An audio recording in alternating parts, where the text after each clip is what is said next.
the screen now? Yep, go ahead. So can you see my screen? We can see your screen, it's just small.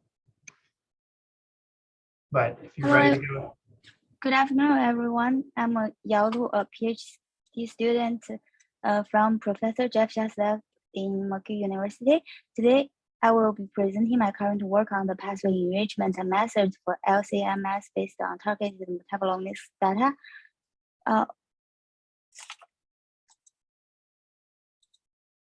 So the big challenges in metabolomics data is to interpret the overwhelming data in a biological meaningful way. Enrichment analysis is a useful approach, and Metabolomics is now the most popular enrichment method in on-target metabolomics, as it is almost the only approach that itself addresses from the peak to metabolite and metabolite to pathway mapping. Other methods such as GSEA can also be incorporated in this kind of framework by adding the additional step of metabolite annotation. So we are curious about whether they can perform better, or how can we approach to improve our current experience in enrichment analysis. And here is the key component for conduct enrichment pathway enrichment analysis. Typically, there are two big important statistics. First is the feature level statistic using different metrics for ranking or selecting the significant feature. And another is the pathway level enrichment method, which is critical for the pathway significance assessment.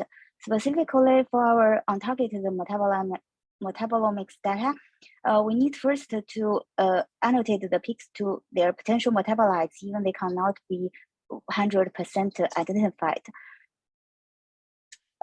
My study aimed to evaluate the performance of this method against all the different parameters to have better understanding and towards better practice of the enrichment analysis in on-target metabolomics data.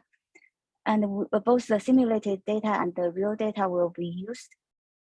First, we evaluate the ranking metrics, and across our study, Metabolomics is actually the most efficient, and it's actually enhanced the over-representation method by using the permutation to address the independent null distribution background, and also add a step of the modified Fisher exact test to increase the robustness. While in the other hand, GSE field might caused by the less sensitivity of the inherent key S statistic. And we also found that the absolute values, especially the fold change, perform better, suggesting that considering the direction in enrichment analysis did not actually benefit. And next, we are looking into the metabolite annotation, and the 5 ppm and below with the retention time information is recommended for the distance-based metabolite annotation. We also found that using around the 30% of the identified metabolites as input, we can already recall 80% important pathways. So we think that using semi-annotated data is a better way for enrichment analysis in on-target metabolomics. However, we find that even with all the metabolites identified, it's hard to improve the precision, which might caused by the overlap between the pathways. By using the random selecting feature, we can indeed Go ahead.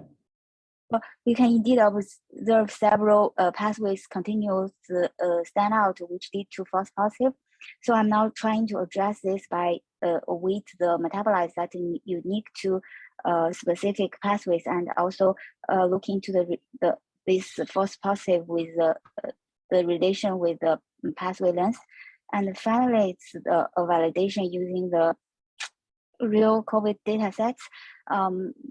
By by leverage the MIME-chalk combined with the semi-annotated data, we can see it shows better sensitivity and the coexistence across all the data sets. That's all my presentation, and my work is still ongoing. I'm happy to take the questions and suggestions. Thank you. Perfect time.